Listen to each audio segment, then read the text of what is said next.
Hi, I just have one question. Okay, sorry, which Sorry? We're with Rebel News. Sorry, we don't talk to Rebel News. What? We don't talk to Rebel News. What?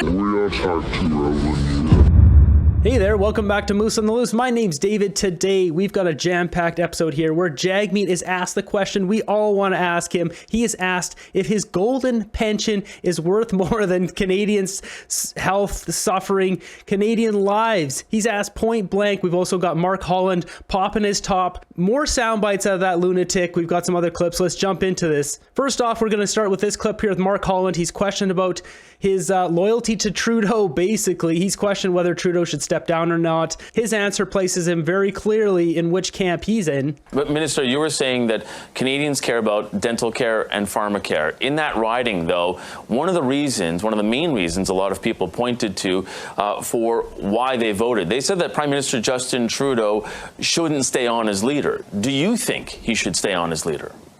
Absolutely.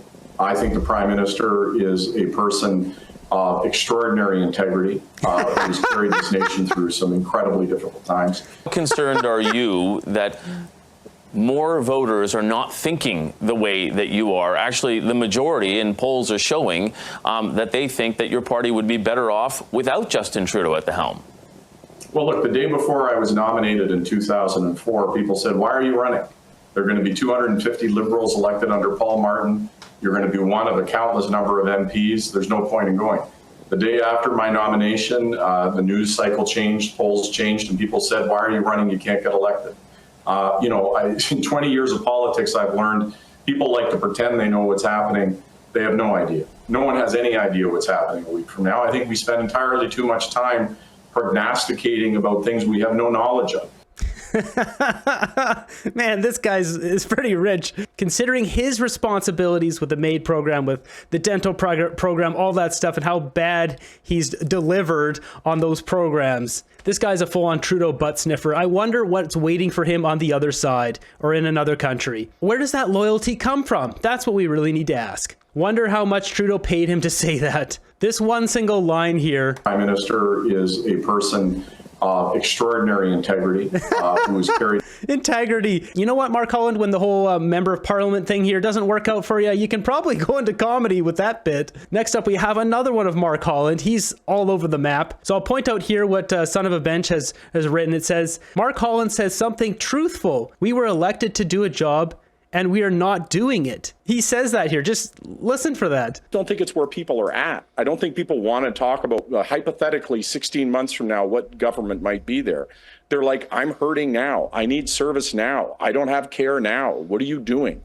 And if I'm spending my time and we're spending our time worried about the politics of it, then frankly, we were elected to do a job and we're not doing it.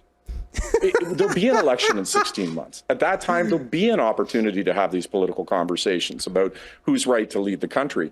That's insane, man. You just said you're not doing the job. Why would we wait 16 months? Just call the election and let us throw you out of power. Done. But we were duly elected, and we have a 4-year term to get the job done. And, I don't think in the middle of a project is the time when you stop and you make a decision whether or not you throw it out. We were given an assignment. We're going to carry it through. Don't think it's worth. All these liberals are narcissists. They think they are just the greatest things since sliced bread. They're not. They're the worst. They're the moldy bread. Send it back. We've got one more clip here from this dental announcement where he's running his mouth and complaining that the Conservatives are going to throw all his work in the trash bin. I take note that this is one of 6 events, maybe more across the country, where ministers are talking about this program or are essentially replicating the announcement you're making. And I'm wondering that, given the results on Monday, that this sort of PR push to talk about this key program of your government is an attempt by your government to earn some political reward that has not yet perhaps been forthcoming from Canadians to get some credit for, as you both have said, Minister Vandell and Mr. Holland, the greatest expansion of healthcare in a generation. Canadians don't seem to be noticing, but should you be getting some political credit for this tremendous expansion, Minister Holland? Well, David, I just don't wake up in the morning and think that way. When I woke up this morning, I was thinking about the people that Pam serves every day and their needs. And, one of the things that I learned in this business is that, you know, if you focus on the moment and what your relative political advantage might be from moment to moment, then you're missing the point. I was given the incredible fortune of being elected, and then the Prime Minister gave me the incredible fortune of being the Minister of Health. And I think what my job is to wake up every day and do my best. And, you know, there were other questions about, well, what could you do better? And I do think about that. I think this is a call to do better. Watching the Conservatives win in St. Paul means that, like, everything we're working on could be thrown in a trash bin. That doesn't worry me because I'm a Liberal. That worries me because I'm a Canadian. And I think that the things that they would throw in the trash bin would really set back our country. Something kind of vile about him saying he's a Canadian. If this is your best, Mark Holland, time to step down, man. You're doing a bad job. When healthcare is a mess, adding complicated programs instead of fixing the system is the wrong choice. Not could be thrown in the trash bin, will be thrown in a trash bin. 9 years, they're talking like they're new, exactly. Almost a decade, and they've done nothing but just hurt our country and hurt us. And for this round trip tour of Mark Holland, this is our final clip of him before we get into some of the other nutcases. He's saying Canadians are gurgling with gasoline. This is just, it's getting outrageous. This one posted by Brian Lilly. Health Minister Mark Holland says Canadians are gargling with gasoline because they can't get dental care. Do you believe him? CBC didn't challenge the claim. Of course they didn't. Like, you know, talking about, I was talking to a dental student, you know, named Ryland, talking about a situation, somebody couldn't get dental care, that access to their mouth so painful they were gargling with gasoline. This is Canada. Yet I don't care, like, you figure out the jurisdiction, like, we got to get care to people. So, like, This guy is unbelievable. I was talking to this guy, his name's John, I think it was John Doe. Yeah, he was gargling with snake oil. I just who are these rich Canadians who can afford to buy gasoline for mouthwash? What's Holland been gargling with? One has to wonder. No, he's clearly become unglued. I hope he gets the help he needs, genuinely. Mark sounds like he was huffing gas himself. I'll take things that didn't happen for 1 million, Alex. These comments are hilarious. Next up in our tour of losers in Parliament, we've got Jagmeet Singh. He's right near the top. This is a man who's all about himself. First off, he's asked about this military situation here. It says Jagmeet Singh can't condemn former Defense Minister Sajjan for using military resources to rescue Afghan Sikhs instead of Canadian citizens and Afghan allies. Minister Sajjan said that when he was Defense Minister, he directed the Canadian Armed Forces to help a group of Afghan Sikhs during the evacuation. Minister Sajjan said that when he was Defense Minister, he directed the Canadian Armed Forces to help a group of Afghan Sikhs during the evacuation in Afghanistan in 2021.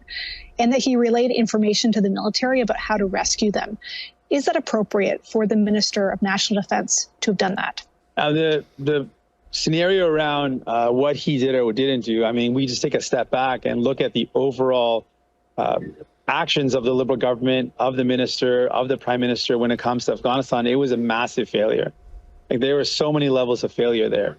We weren't able to get Canadians out. Our own Canadians weren't able to get out. I mean, that's always going to be a top priority. Then our allies, there's people that put their lives at risk for us. They weren't evacuated. That is already a massive failure. And then there's an additional responsibility that Canada has to ensure that people that are suffering have some solace or some refuge in Canada. We have been leaders in welcoming refugees.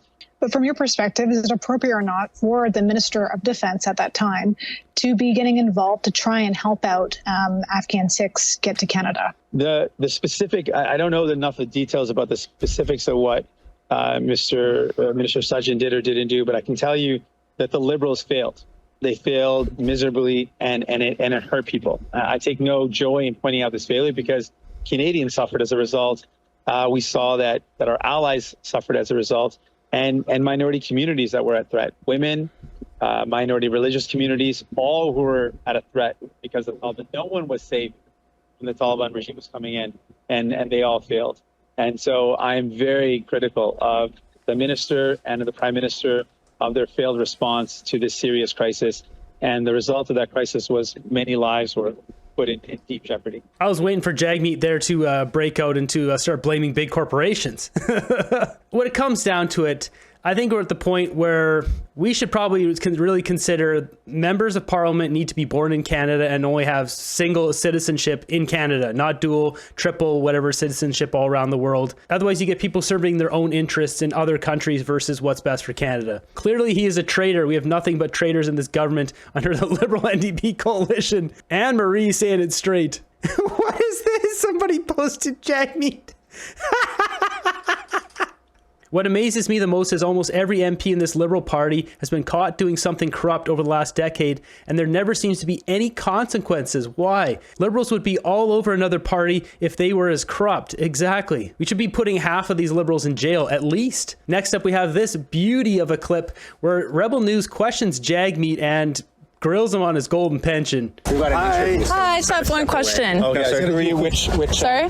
We're with Rebel News. Sorry, we don't talk to Rebel News. Why don't you speak to Rebel News? You know, Rebel News viewership is on the rise right now. CBC viewership is downhill, so it kind of seems like Canadians seem to care a lot more about Rebel News coverage and seeking accountability from politicians. Why won't you speak to us?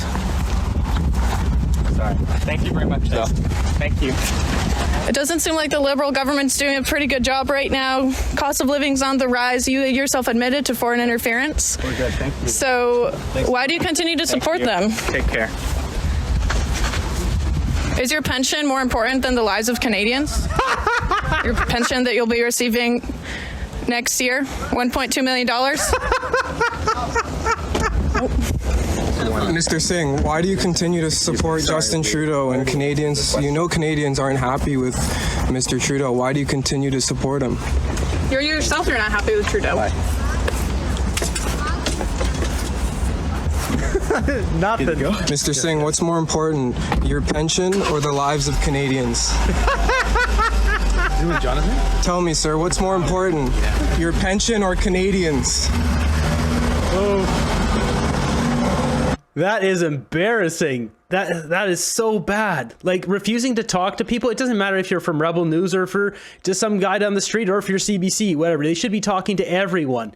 Let's just break that down a little bit here. Watch the first reaction here from Squiggly here. Hi, I just have one question. Okay, so who are you? Which? Sorry? We're with Rebel News. Sorry, we don't talk to Rebel News. Sorry, we don't talk to Rebel News. And this guy wiggles away like a slimy little worm. She should have just said CBC. And immediately look at their face. They know they're being filmed by Rebel News. Something to note here. As soon as she says Rebel News, Jagmeet takes a breath right here. Takes a breath and then he just keeps his mouth shut. And I think he's holding his breath. Look, he doesn't move his mouth at all. He's holding his breath. And what does that mean? See, he's just nodding.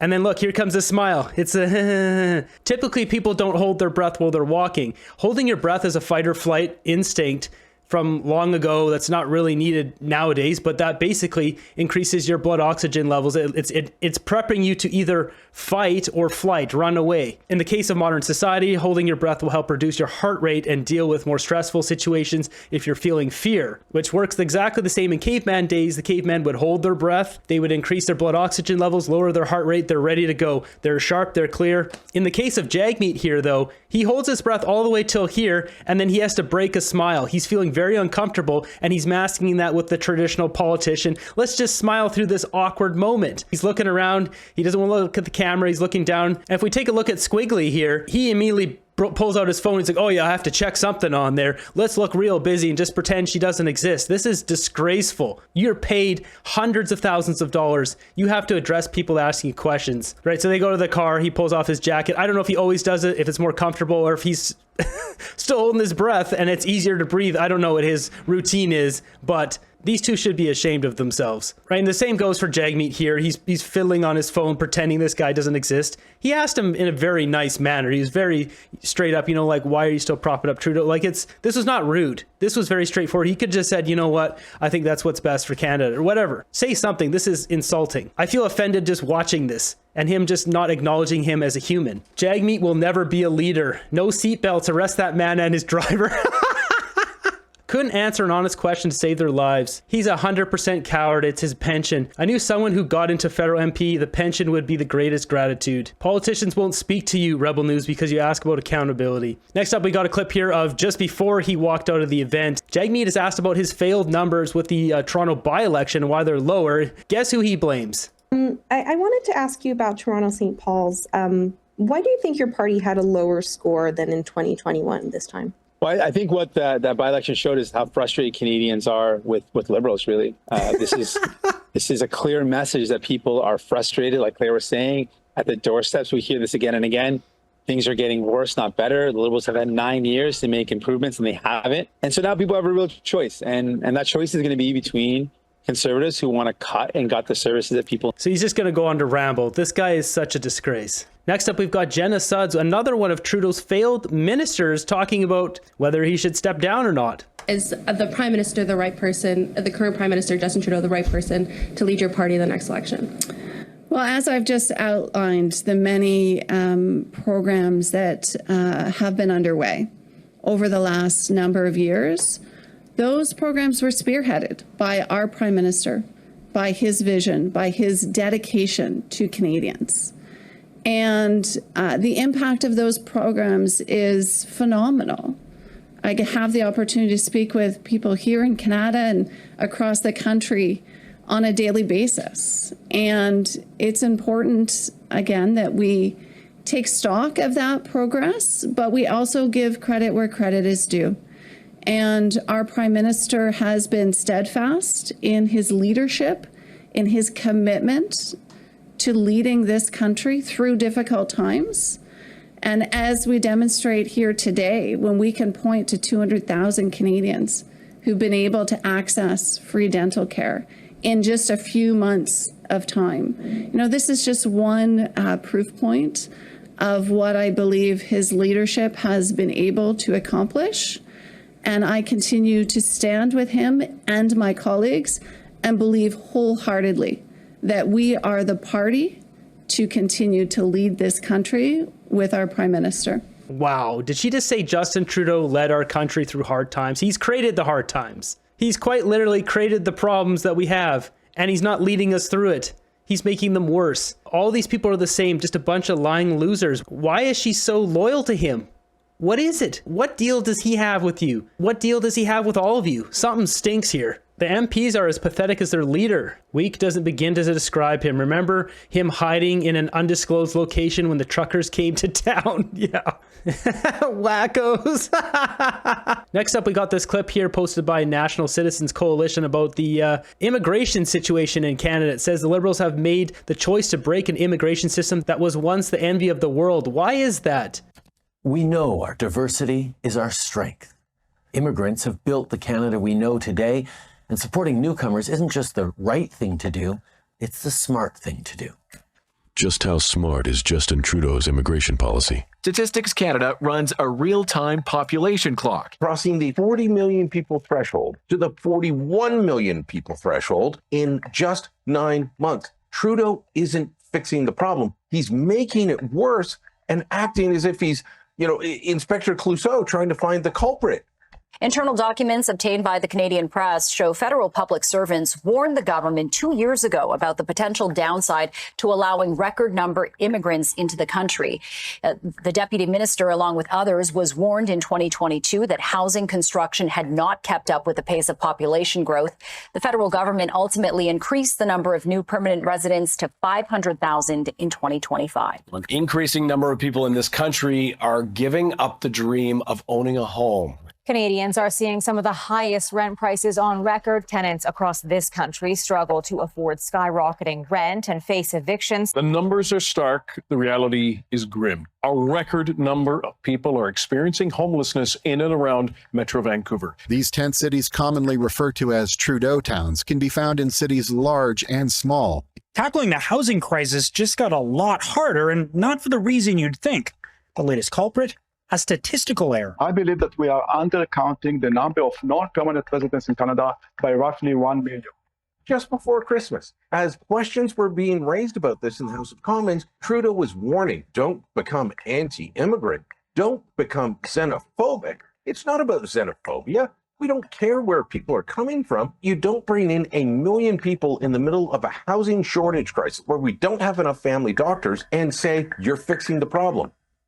Trudeau's immigration policies, Sean Fraser and Mark Miller, has got to be one of the worst, if not the worst thing he's done to this country. It's an Islamic invasion backed by China. He caused a problem. He doesn't know how to fix it. I believe the problem comes above from the masters he serves. Population replacement. Next up, we've got this clip here where Justin Trudeau has made the news in India. This comment here sums it up. It says, Indian news is better at reporting Canadian news than the Canadian media. What do Emmanuel Macron, Rishi Sunak and Justin Trudeau have in common?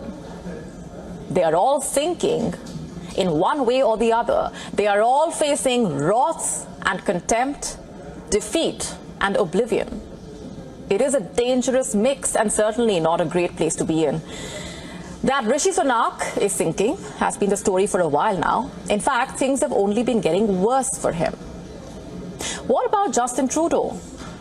Things are looking increasingly bleak for him with each passing day, to the extent that now he has had to digest the embarrassment of a shock defeat in a Liberal stronghold.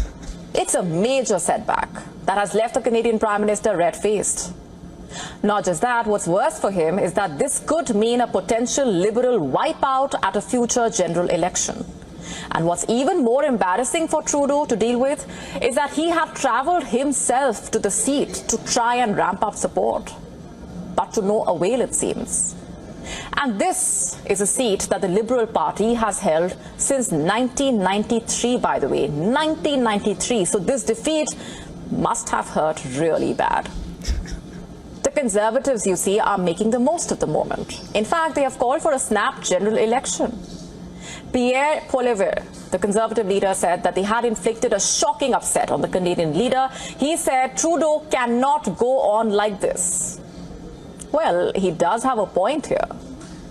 After all, Trudeau's popularity has tanked, and how? There are a host of reasons for that. People are simply fed up, it seems. The high cost of living, along with the dipping living standards and the lack of affordable housing, have led to frustration levels rising on the ground. They do report it better than in Canada, the Canadian media. It says a lot because they're not receiving any money from the government, so they just report it as it is. So before we jump over to my group, we've got first woke sausages, because got to have those pride sausages. This is getting ridiculous. And like, who wants to eat this chemical-filled crap? Already here, so jumping over to my group, what memes do we have today? Not Canadian, but made me laugh. Let's get ready to mumble. So I should touch on this real quick. This is not an American channel. I know most Canadians, from anything I've put up that regards American politics, most of you don't care about it, but we'll touch on it very quick here. So in America, they had the Donald Trump versus Joe Biden debate today. Politics in America is a little bit weird because a lot of it does not transfer to Canadians up here. I know a lot of Canadians who are in favor of Donald Trump, but then also a lot of Canadians who support Pierre Poilievre who don't support Donald Trump. Regardless, when you watch this debate, I watched about half of it. Joe Biden, he's in Spaceland. Donald Trump seems very sharp. He's there. He's snapping back with all his rebuttals and all that. Joe Biden, he's staring off into Spaceland. I believe the idea that listen we to him. Don't need to protect our seniors is ridiculous. He can barely speak. Often when Trump is talking, you can see Biden just like staring into Spaceland. He just has a single, like he has no emotions to him. Like this, he's just sitting there. Like multiple times I thought he fell asleep. Like what? Yeah, Biden, you got to retire, man. I don't know what the American people were thinking. They needed to pick someone else for the Democrats because he's too old. So that's all I'll say on that. Let's move on. There's a monster under your bed. Your last saved image is the monster. What is it? Only one person left a comment. This is hilarious, though. Mumble in the jungle. There's going to be a lot of these American ones in here. I mean, Biden was left like, like just mumbling. He's just too old. Books we want banned. This year's reading list. Rain is now a flood warning. Snow is now a snow warning. Wind is now a tornado hurricane warning. Summertime is now extreme heat warning. Wintertime is an extreme cold alert. Don't forget those atmospheric rains and the heat domes and the fire tornadoes or whatever they keep making up. Joe Biden being prepped for the presidential debate. Wanted for treason, Dominic LeBlanc, by reason of being typical liberal scumbag, promoting carbon tax and other damaging programs when asked questions he doesn't want to answer. Wanted for treason, Bill Blair, by reason of endangering Canada by sending a fishing schooner as a show of force against a Russian nuclear sub in Cuba. Wanted for treason, Justin Trudeau, aka Tampon Trudy, the POS Baby Castro, and many others by reason of, we all know what he's done, and if you don't, you belong in one of these two. And we've got one for Pierre Poilievre, wanted as Prime Minister, Pierre Poilievre, by reason of common sense. Well, that's where we're gonna wrap up this episode. Let me know in the comments down below what you guys thought. We've got Mark Holland popping his lid, gargling with gasoline, like... These guys have gone completely nuts. Jagmeet grilled about his pension. He did not look comfortable about that. That crime boss will not make a move until after February of next year because he wants to lock that in. I think we should strip him of his golden pension after he gets it, just to prove a point. He didn't do what's best for Canadians. Thanks for watching the end of the video here. I greatly appreciate all of you. Be sure to subscribe, hit the thumbs up, and hit that notification bell. Turn that on, get notified of all my videos. We'll keep fighting for freedom. I'll see you guys in the next one.